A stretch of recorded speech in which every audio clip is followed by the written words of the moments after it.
Welcome to The Topic, where we highlight Houston Community College, our students, our programs, and our reach into the community. I'm Todd Duplantis.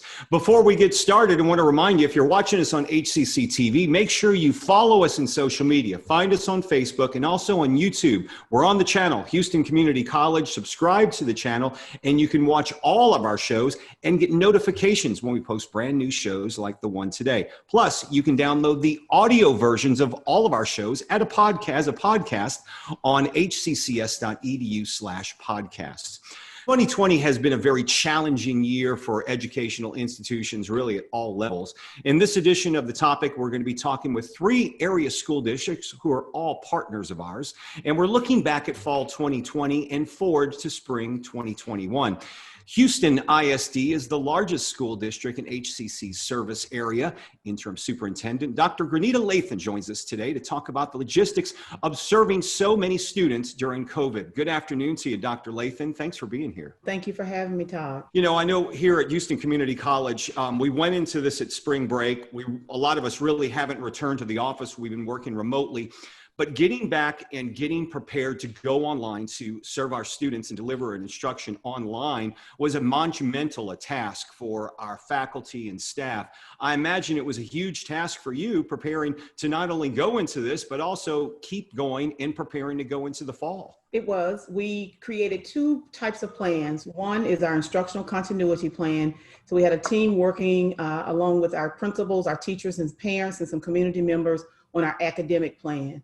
We also had another task force of 72 people creating a communicable disease plan. So not only will we focus on instruction, but ensuring that when our staff and students return, that they would return safely and we would be able to educate them in a safe and orderly environment. And it's been a lot, but I want to thank members of Team HISD, our parents, and the greater community for their support. We were able to develop virtual online courses for our parents to help them navigate understanding the virtual platform. We provided professional development to our teachers. We also provided professional development for our custodial staff and our nurses to ensure, to help make sure that our environments were safe. And they continue to be safe. And as we receive additional information from the CDC, also the city and county health departments, we're making the necessary changes as we need to. Let's talk about instruction as it's going online right now and in some cases in person. How is it being handled at your district currently, and how are you looking on moving into the spring 2021? We have about 60% of our students that are actually learning online virtually and 40% face-to-face. Based on the needs of each individual campus, some of our teachers are teaching 100% virtually. Some of our teachers are teaching 100% face-to-face, and some are operating on a hybrid model. And so we have a combination. At our high schools, you see teachers doing more virtual or just face-to-face. And as we prepare for the second semester, based on parent surveys, we will continue to operate about 60% of students being in the virtual environment and 40% face-to-face. We are preparing for more students, hopefully, as we move into March and April to return face-to-face. And so we're ensuring that we continue with physical distancing, that if we need additional spaces beyond what a school building has, that we're contracting and working with other campuses or locations to make sure we are ready to receive students. Just to follow up, you mentioned something about surveys with parents. What are some of the takeaways you got out of those surveys with hearing back from your parents? Some of the takeaways definitely is more support for our parents of how to navigate the virtual environment, how to navigate our system so that their students can submit their assignments, contacting and working with teachers, understanding what a virtual schedule looks like, but just understanding all the various online tools and resources that are available to support their students. You know, one of the things at HCC, we've had a difficult task, but I know we've had a strong IT department, but we've been working to make sure our students are connected, which has been a huge challenge. I imagine with Houston ISD, with having so many students, we're talking around 200,000, it's got to be a monumental task to make sure your students are connected. How have you been handling that situation? Well, I definitely want to thank our Chief Information Technology Department. We were able to actually provide over 120,000 devices to students that need them. And also we were able to provide hotspots to our students. So currently, every child or parent that has requested a device has received those devices. And it's been a great task to conquer, but we were able to do it, and very pleased at how our entire community rallied together to ensure that we were able to provide those devices to our students. When we all come out of this COVID thing, I think we've all learned a lot of lessons. What are some of the lessons you've learned along the way that you're now implementing going into the spring? Number one, coming together as a team that we can accomplish any task. And we saw this, if you all think back to 2017, during Harvey. And we've seen it yet again, that the community rallies together. I want to thank our partners like at the Houston Food Bank. They have been wonderful partners to ensure that we could provide meals to our students and to our families. The supports we've received from our wraparound partners out in the community, whether they were health-related partners or agencies that have supported, the Texans have supported us, the Astros Foundation. Everyone has rallied together. And as we come out on the other side of this pandemic, what I know is that education will look different, and it is already looking different for our students and how we operate, not only as leaders in our district, but also how our principals and our teachers operate. But it also reminds me that we can conquer any challenge that is presented to us. You talked about a partnership with the food bank. I know Houston ISD has been very strong with food distribution. And one thing that struck me, and were you surprised? I know food insecurity is a huge thing across the city of Houston, especially with our students at HCC. There seems to be such a demand right now for extra assistance. And I know you guys have been answering that need. Does that take you back, seeing how much of a demand there is right now with food insecurity? It's heartbreaking. We just did a mass food distribution this past Saturday. I was, of course, working the distribution lines. And it's heartbreaking to see that in December now, we started this back around March the 12th, 13th, that the need and the lines are still wrapped around the buildings. I think we distributed over, I think it was 5,000 meals on Saturday.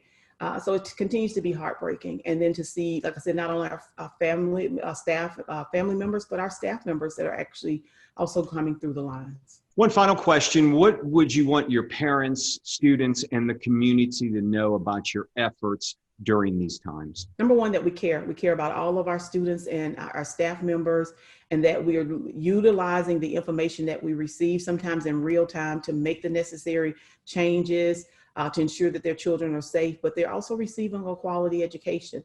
And I want our parents to continue to be patient with us, to continue to be flexible, understanding that there are times that we will still need to close a campus or two, just based on what we know about that particular campus and the positivity rate, but understanding that we do have their child's best interest at heart. Very, very great words and great way to end the interview. Dr. Grenita Lathan, we thank you for joining us this morning. Stay safe at Houston ISD, and we appreciate all the work you guys do. Thank you. When we return on the topic, we're going to head on over to Alief, the Alief Independent School District. Stay tuned.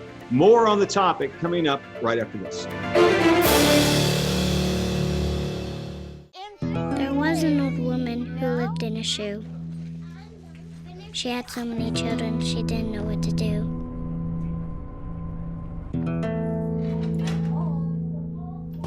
She gave them some broth without any bread and kissed them all soundly. Lights out. Good night. And put them to bed. Hunger is a story we can end. End it at feedingamerica.org. When I first saw a turtle, my heart was full. Now anything but lonely. We have this deep connection, this heart connection. He just wants to be close to you and part of your life. Every day with Turtle is a perfect day. When I'm holding her, it makes me feel calmer. I think everything he does shows how much he loves us. When we adopt a shelter pet, we discover they're a little bit of a lot of things. But they're all pure love. I love teaching at HCC. I love helping students. With college credits. With scholarships and financial aid. Training them for life-changing careers. Come learn with us. HCC, for everyone, anytime, anyway. Welcome back to the topic on HCCTV. I'm Todd Duplantis. You're watching us on cable. Make sure you hop on over to the internet. Check us out on social media. Follow us on Facebook. Find us on YouTube. You can find us under Houston Community College. Subscribe to the channel, and you'll get notifications when we post brand new shows like this across all social media. You can also download audio podcasts at hccs.edu/podcasts. Today, we're looking at how area public schools weathered the storm of the pandemic in fall 2020. Our next guest is H.D. Chambers, Superintendent of Alief ISD. Alief, of course, is a close partner of HCC with an embedded early college high school on one of our campuses. Good afternoon to you, Superintendent Chambers. How are you? Good afternoon, Todd. I'm doing well. We want to thank you for joining us on the show. You know, back in March when we went into this whole COVID thing, I don't think any of us knew what to expect out of it. Did you anticipate 9 months later, a lot of people would still be working remotely and all of your class scheduling and delivery of education was going to be completely changed? No, sir. I'd be lying if I said I was. As a matter of fact, most of us were treating this as a week-to-week case. You know, isn't that right? Yep. Yeah, I certainly believe you with that. What did you do? I know right away we had to change our operations. Let's talk about what you did back in March to change your operations and start preparing for the fall. Probably the most significant thing we did in terms of, operationalizing what we were doing was shifting from teachers teaching kids in person to doing the best we can to ensure that we were teaching kids remotely. And probably perhaps the most complex of that entire process was just communication, finding out, making sure students are still where they are, connecting with them. Many, as you know, many students and many families move. There's a high mobility rate here. A lot of times cell phone numbers change. So the communication part was critical to move us to an opportunity to teach students remotely using computers and technology. I will say perhaps the largest obstacle that I think most of us ran into was the number of kids who did not have access to reliable internet or access to a reliable device. And so that was our singular largest task was shifting to full remote like everyone else's was, and trying to stay safe, trying to learn as much as we could about the virus at that time. We were still learning what social distancing meant. We were still learning what, we were trying to order masks along with the rest of the country and the world. So all these things that were new to us, we were all learning in real time. And, it's just the old analogy, building the plane while you fly it. That's probably what we were doing, is trying to, as we learned something, we would apply it and move on. You talked about making sure your students were connected and trying to address those needs. How were you able to do that? There's a lot of talk, especially nowadays, there's talk of a digital divide, an equity gap with people being connected and having the devices. How were you guys able to address that? That's a true thing. There is a digital divide, and it's an equity issue. The way we addressed it was we began realizing very early on that we felt that we were going to have to purchase technology because we didn't have enough for one-to-one. In other words, a device for every child. But before we did that, and this is where I think a lot of people make mistakes, we had to make sure that those devices had something to connect to when they were at home. Yeah. We purchased hotspots. We partnered with T-Mobile and other vendors. And I mentioned T-Mobile on purpose because they were so significant and aggressive in how they wanted to help and support education entities across the country, that we purchased almost 16,000 hotspots, which were 4G reliable hotspots. And the reason that's relevant is because you could count on it when you got inside an apartment with 250 other units, and you're competing for bandwidth, and you're competing for internet speed. So that's how we handled it. Was we attacked the lack of access first, then we began purchasing, and we purchased almost 21,000 either Chromebooks or devices or laptops, and began executing the delivery of those to the families that we identified as in need. So one lesson we learned, and I think this is important as we move forward, a lot of times people, when we ask them, do you have access to the internet? They would show us their phone, whether it was an Android or an iPhone, and say, yeah, I've got access to the internet. And to them, they do have access, but that's right. A data plan. That's not that's not connectivity. So I think we've learned a lot through just pure communications and what does internet access really mean versus a data plan on a phone. I know for a while you switched to, like all of us did, switch straight to only online instruction. Where are you now in the fall with your instruction, and how are things looking headed into the spring? We started the school year fully remote, and we remained in that mode until almost 8-9 weeks into the school year. Right now, we are probably around 58 to 60% of our students are learning remotely, and 38 to 40% are in person. That number has not really shifted significantly. I don't anticipate it based on the data we're seeing from surveys and parent responses. I don't see that number shifting too much in the spring, short of the vaccine being rolled out quicker and maybe more families having a little bit more confidence in the safety of their children being at school. But that's how we're looking at it right now, and I don't anticipate those numbers shifting too much. What has been the reaction from the students and the parents with the remote learning? What have you learned from hearing through surveys or speaking with the parents? What have you learned from that? I'd probably have to tell you the first thing that comes to mind from the students is they now understand how critical in the education of a student, how critical the social interactions are with their teacher. Even kids who would never in a million years tell you they want to go to school, in their heart of hearts, they understand, and they are now acknowledging how valuable and how important it is to be able to have that one-on-one or that classroom experience. That's the first thing I think for students. For parents, I think parents have come to a realization of how complex and how complicated and how, quite frankly, how difficult and how different education is now for children in schools versus the way it was when they were in school.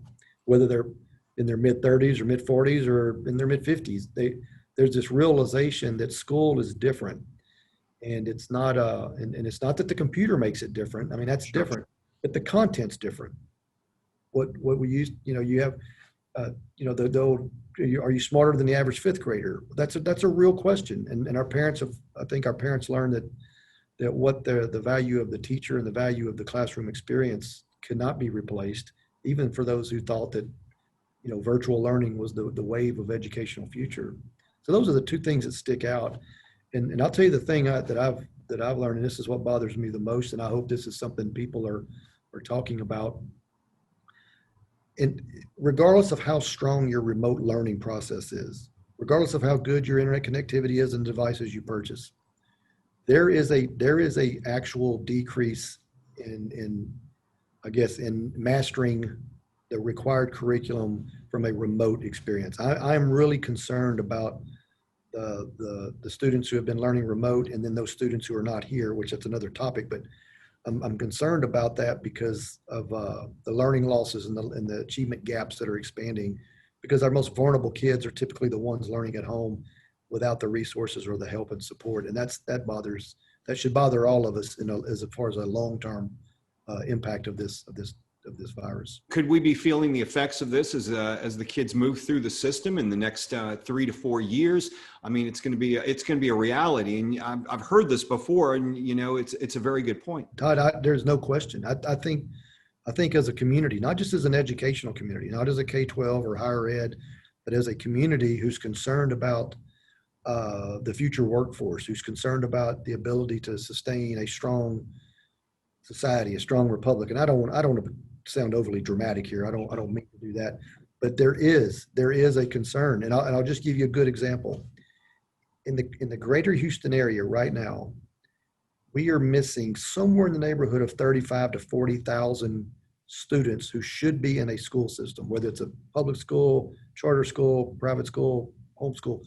We were expecting, greater Houston area school systems were expecting about 40,000 students more than there are right now. And we can't find them. Yeah.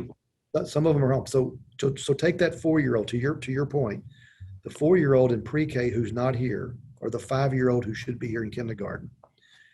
They will never be 4 again. They will never be 5 again. It's at that point in a human cognitive development of the brain that we will never get a chance, the school systems will never get a chance to have the impact it has on numeracy, on literacy, on relationship building. That part of it, I think, yes, in the next 3 to 5 years, and perhaps even beyond that, we will feel the impact of that throughout our society. Superintendent Chambers from Alief ISD, we appreciate you joining us. Proud to be a partner with you guys. Stay safe, and we look forward to seeing you soon. Thanks, Todd. Appreciate you having us. Coming up on the topic, we'll be moving on out to Stafford MSD and hearing how they are handling the COVID situation. Stay tuned. We'll be back right after this. When I was in foster care, I never knew when I would have to move. So I always had my suitcase ready to go. Then one day I was adopted. My new parents opened their hearts and home to me. My parents cook my favorite breakfast for me every morning. My parents take me on trips I never thought I would go on. They gave me a home and an even better reason to use that suitcase. My parents aren't perfect, but they're perfect for me. Maybe you can make retirement happen. After all, you made home ownership happen. Homeschooling yourself on loans, beefing up your credit score. So I'm pre-approved. You were like, yes! Sorry. Color coding listings, ticking boxes, and flushing every toilet in a 20-mile radius. Home sweet home. You aced house hunting. Now get the tips you need to get on track at aceyourretirement.org. The faculty at HCC represents the best of the city. They're committed to getting our students to their goals. A 4-year degree. Workforce training. A better life. HCC, for everyone, anytime, anyway. Welcome back to the topic. I'm Todd Duplantis. If you're watching us on HCCTV, make sure you follow us in social media, find us on Facebook, and of course, follow Houston Community College on YouTube. You can subscribe to our channel and get notifications for this show. We're going to dive right back into the show. We've been talking COVID across the Houston area, and particularly how it's affected our school districts, our partner school districts. Well, right now we're joined by Chief of Schools, Dr. Dawn DuBose, and she's with Stafford Municipal School District, which is, by the only way, the only municipal school district in the state of Texas. Dr. DuBose, there's a lot of history there. Huh? It is. There's a lot of history there. I want to get into the discussion we've been having with the other districts today, and I'm going to ask you right off the top. Back in March, did you think we were going to be here 9 months later? And what were your first impressions when this whole COVID thing started? We definitely entered a space where we had no idea as to how long this was going to last. But we did begin to make preparations just in case it lasted a lot longer than we anticipated. Let's talk about how you went into the COVID crisis. I imagine you went completely online, and where you are today with delivering education. Is it a mixture of online and on campus? How is that? Well, first of all, I'd like to say I'm glad to be here to represent our school district. Dr. Bostic is our superintendent of 7 years. And so fortunately, the district had already begun moving towards a one-to-one device system. And so basically what COVID-19 did for us was it allowed for us to expedite the process of ensuring that our students have one-to-one devices. So we started moving pretty early on, knowing that we needed to get that moving. So we started the process of getting the devices out that we had. And then of course we had to distribute out more, just like the other school districts that were that participated in this interview. In addition to that, we also knew, just like the other school districts, that hotspots were an issue. So we definitely had to make sure that we got those in the hands of our family. We also had to look at PPE, because that was a very, very big concern. A lot of people, especially our teachers, were very hesitant. So we needed to make sure that we gathered the resources that were needed, contactless thermometers. We started the process of wellness checks. We secured contact tracers, which it's been critical to this entire process, because basically our environment has changed so much. So we are very fortunate to be able to have contact tracers as we have these exposures. And of course, like the other districts, we did also have a phase-in process because, again, we had no idea if there were going to be a lot of exposures immediately. So we wanted to start out relatively slow. in addition to that, we wanted to make sure that our environment was clearly safe. So we invited the Fort Bend County Infectious Disease Department to come to our schools because we wanted to make sure that our quarantine areas were set up. We wanted to make sure we had the proper products. And so that was truly critical in this process. And we also had to make the decision at one point, wearing masks was permissive. And so we had to make the decision that we are going to wear masks from the point that a child gets on their bus until they come to school and go back home. So that was a decision that we had to make as a district in our decision making. Currently, where are you in your plans for instruction during this fall semester? Are you doing both online and in person? How is that working? Yes, we are. In addition to that, we have the blended hybrid model where we have teachers that have students right in front of them, as well as students that are out in the virtual world. And as a result, we've had to conduct various professional development sessions because that's new for many of our teachers. Right. So definitely a paradigm shift where we've had to provide professional development for teachers. We've needed to help our parents that have been at home helping our students.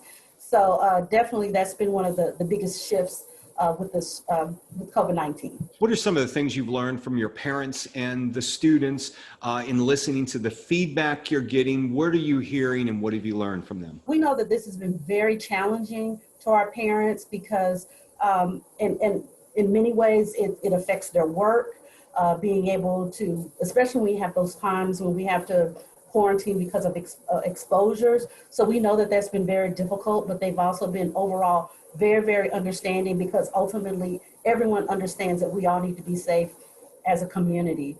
And so we just continue to, watch the positivity rates because it really affects our decision making from day to day in terms of how we handle and conduct business here. What are you looking for in the spring with your delivery of instruction? Are you going to continue with the model you have and then maybe be able to adjust it as you move along if the numbers get different? Yes, we do continue to do that right now. Again, we are offering face-to-face instruction as well as virtual learning, and we will continue. But one of the things that we are doing is we are asking our parents to send their students back if their students are failing, because engagement has been a tremendous issue with students. And so we're in the process of inviting those students back if they're failing. So at this point, we are about 40% of our kids are face-to-face. We are hoping to get a little bit of a bump in January with more students coming face-to-face. Well, it's interesting because you're saying 40% are face-to-face and the other districts are pretty much on target with the same thing, which meaning we're kind of getting this across the whole Houston, Harris County, Fort Bend County area. Yes, and really what we thought we were going to be, we truly thought we were going to be on the decline. Instead, we've seen the positivity rates continue to grow. So this really thought we were going to be at probably 70 to 80%. And being that the numbers are what they are, there's still the numbers, it's just not where we would want it to be at this time. And it's understandable. If there's one thing you'd like the parents and the students and your community to know about Stafford Municipal School District and how you're weathering this storm, what message or something you'd like to get across to them? First of all, we've been fortunate to have very good partners. Our city and the county they've been critical in terms of getting us additional resources beyond what we have. So a lot of people care about what's going on. We've even had one of our partners, Smart Financial, they're even honoring teachers in this area for all of their hard work during this time span. So we are fortunate, not only, it's not just us, we have other people working with us to ensure that we have what we need to ensure that everyone is safe. It really says something about Houstonians, the way partners have stepped up to help school districts, and it sounds like they've done the same thing down in Stafford as well. Yeah. Dr. DuBose, it's great seeing you. Thank you for joining us today on the topic, and we wish you the best of luck. Stay safe for happy holidays and stay safe in the spring as well. Thank you so much, Todd. That wraps up the show for today. I'm Todd Duplantis. I'll see you next week.